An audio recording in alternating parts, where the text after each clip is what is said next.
All right, so you're pouring your heart out into your business. You're perfecting your website. You're posting every day. Oh, and you're even investing in ads. Good job. Yet, the phone isn't ringing like it should. It's frustrating, it's exhausting, and honestly, it feels like you're invisible even in your own community. What if the biggest reason why you're struggling isn't what you're doing, but where your business is actually located? Think your office address is the only thing that affects your local SEO? Think again. There are multiple pieces to this puzzle, and some of them might be working against you without you even realizing it. Today, we're laying it all out. Real-world examples, some uncomfortable truths, and fixes that don't require a PhD in Googleology. Let's jump in. Let's start off with a major issue. When your business is located far away from where your customers actually live. This is especially common for service area businesses. For example, let's say you offer a home services business, but you don't have a physical location, and you live in Belleville, Illinois. But most of your customers actually live across the river in St. Louis, Missouri. Yeah, that's a problem for a couple reasons. First, Belleville doesn't have a lot of people searching for home services, so you're missing out on search volume. But worse, Google's going to favor businesses that are actually in St. Louis. Exactly. You might show up on the map over in Belleville, but when someone searches over in St. Louis, you're basically invisible. It's like you're playing hide and seek and losing. Yep. Google ranks based on proximity, and Belleville just isn't close enough to make the cut. Another location mistake happens when your location just happens to be right outside the boundaries of the physical city that you're targeting. For example, I actually wrote about this back in 2016. There was a handyman business that had an office in Tampa, and he didn't rank for the keyword handyman Tampa, even though his address was in Tampa. Right? The problem wasn't the address, it was the physical location. Google cares about the actual physical city limits, not the mailing address. Exactly. So even though their address actually listed Tampa as the city, Google sees them as outside the Tampa city limits. Therefore, they didn't rank for many searches that included the word Tampa. Here's a quick tip to see if this is happening to you. Check the city listed under your business name and review average in the knowledge panel. That's the city Google believes you're in, not just where you have a mailing address. Now, if that city listed is not the city that your customers are searching for, it might be time to rethink your setup. That is, if you don't agree with Google's idea of geography. All right, now, let's talk about filtering. We've seen businesses that are literally next door to each other, same building, same industry, but only one of them gets to show up on Google Maps. This is especially common in crowded industries like dentists and lawyers. Exactly. There was actually a post about this recently on the local search forum. 3 different roofing companies were all in the same building, all within 200 feet of each other. And guess how many Google decided to show? Just one. And the rest? Google completely filtered them out. And it's not just unfair, it's unstable. One day you're ranking, the next day you're not. It's quite literally like trying to run a business on quicksand. And just when you think you've got it, surprise, an algorithm update hits. This makes everything get reshuffled again. One minute you're at the top spot, and the next minute you are buried. It's a constant battle for visibility, and it can feel like a death sentence for small businesses. So what's the fix? Honestly, you ready for this? Just move. No, seriously. We had a client who relocated a few miles away, and their visibility on Google improved immediately. Same business, new map pin, very different outcome. I know it sounds drastic, but honestly, if your location is the problem, it is worth considering. And if you're looking to open a new office or relocate, make sure you do your research first. But I know what you're thinking. Joy, Colin, when in the world did you become my real estate agent? I'm not going to just up and move my business. So what's the fast fix? Just give it to me. Well, here's a quick trick. Simply add a keyword to your business name. Oh my God. For example, we had a law firm who simply added the words personal injury to their business name, and they saw an immediate boost in ranking. It's like keyword magic. Just don't get ridiculous with it. But hold on. Before you start updating your name, make sure you follow all the tips we've shared in our Changing Your Business Name video to stay within Google's guidelines. Google does not take kindly to keyword stuffing. So unless you enjoy account suspensions, make sure you do this the right way. You can check out that video right here. This can also help if your business is located outside of the physical city that you serve. Remember that Belleville example? Adding St. Louis to your business name can help you rank for St. Louis queries. But keep in mind that you will still struggle to rank within St. Louis itself. It's a good workaround, but it is not a perfect fix. All right, switching gears. Fake review time. Because nothing says fun like a 1-star review left for your business by someone who never used your services. Probably the most common complaint that I ever hear.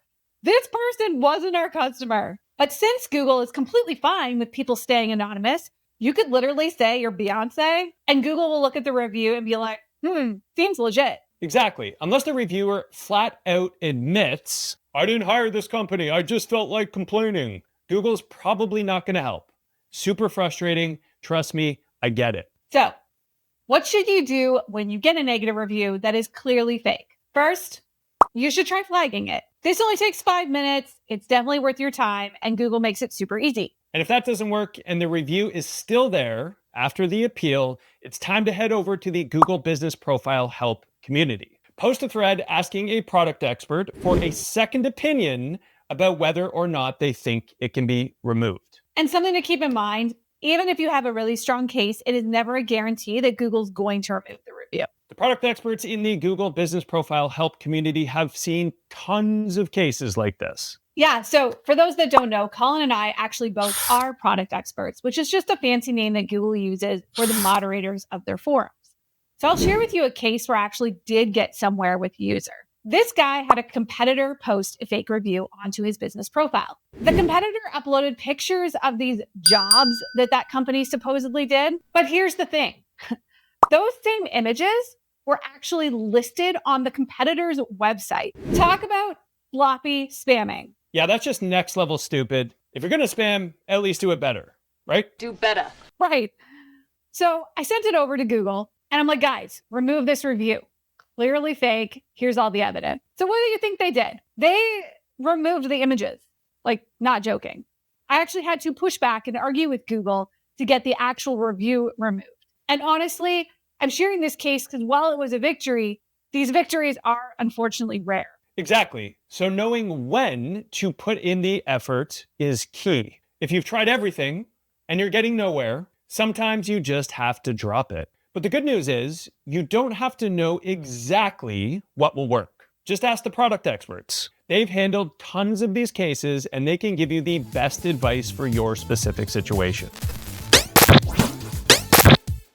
All right, next up, business models that quietly break Google's guidelines. And when I say quietly, I mean you probably didn't even know you were doing it. We recently saw a Reddit user asking if they could create a second listing, the same address, for a landscape design business, while already having one for a landscape construction business. Spoiler, Google didn't like it. Now, Google is fine with having multiple listings at the same address, but only if they are in completely separate industries. So a plumber and a house cleaner, sure. A landscaper and then a kind of different type of landscaper, not so much. Both businesses were in the same field, landscaping, and this is where they hit a roadblock.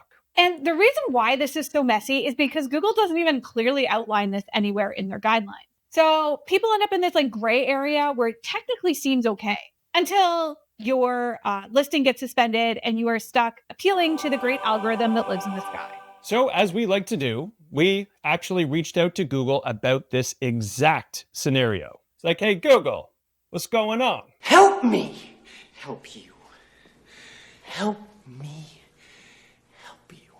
And their response? 2 listings are only allowed when those 2 listings operate in totally separate categories. So different categories, different services, and ultimately different customer intent. Right. So like I said, a house cleaner and a plumber, totally fine. They solve a very different problem for different customers. But a house cleaning company and a car cleaning company, weirdly, no. Apparently, if both businesses involve soap, it's too similar. And here's where it gets even more fun. Sometimes it actually does work. We found another Reddit thread where somebody had a landscaping business and a cleaning business. Completely different services, And in that case, Google had no problem approving both listings. Yeah, because in Google's eyes, janitorial services and landscaping, they don't really overlap at all. So 2 separate listings in this case, totally acceptable. So what's the bottom line? If your second business sounds like something that could just be another tab on your website, you probably don't need or qualify for a second listing. Save yourself the suspension appeal. And if you're still wondering if your setup is okay, we did an entire video on Google's guidelines that you can check out here. It breaks down exactly what Google looks for so that you can hopefully avoid torpedoing your business listing. And what's the easiest way to stay in the loop as these rules shift? Hit that subscribe button. We break this stuff down regularly, so you don't have to spend your lunch break deciphering Google Docs like you're some sort of paralegal. If you thought suspensions were bad, how about total deletion? Total deletion. Yes, it's true. You can totally delete your Google listing. I know. This sounds like something that would only happen to the least tech-savvy person in the room. But trust me, it happens way more often than you think, especially when email accounts get changed or systems get migrated. Yep, we have seen this in the Google Business Profile community many times. A business will be ranking well, it's getting reviews, building momentum, and then boom, the listing just vanishes. It's like watching your favorite TV show get canceled mid-season. Why?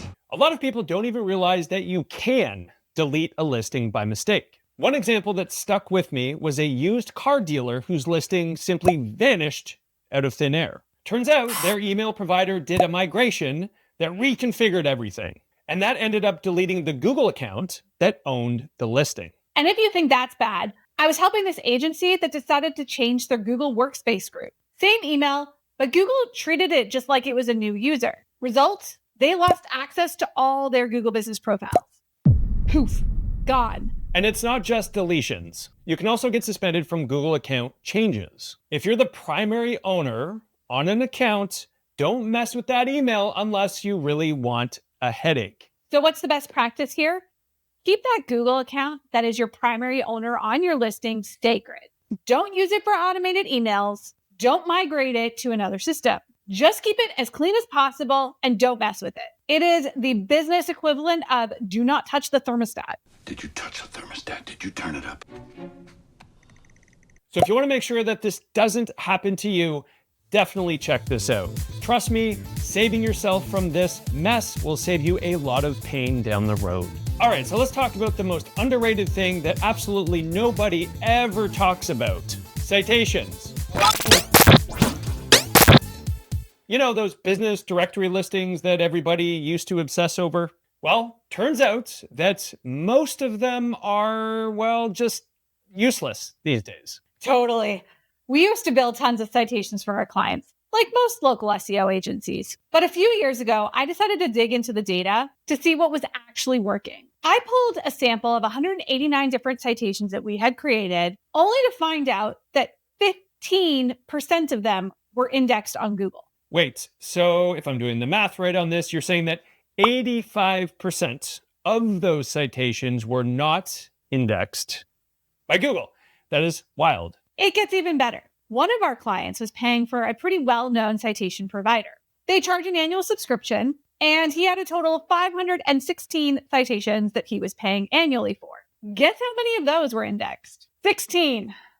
Yeah, a whopping 3%. The other 500, as far as Google is concerned, pretty much invisible. And that's the real issue here. If Google doesn't even index the page, it's not passing along any value. It's basically like the citation doesn't exist at all. Exactly. So before you go and pull the trigger on buying tons of citations, make sure you ask yourself, are these even indexed by Google? Use a tool like Ahrefs to check this.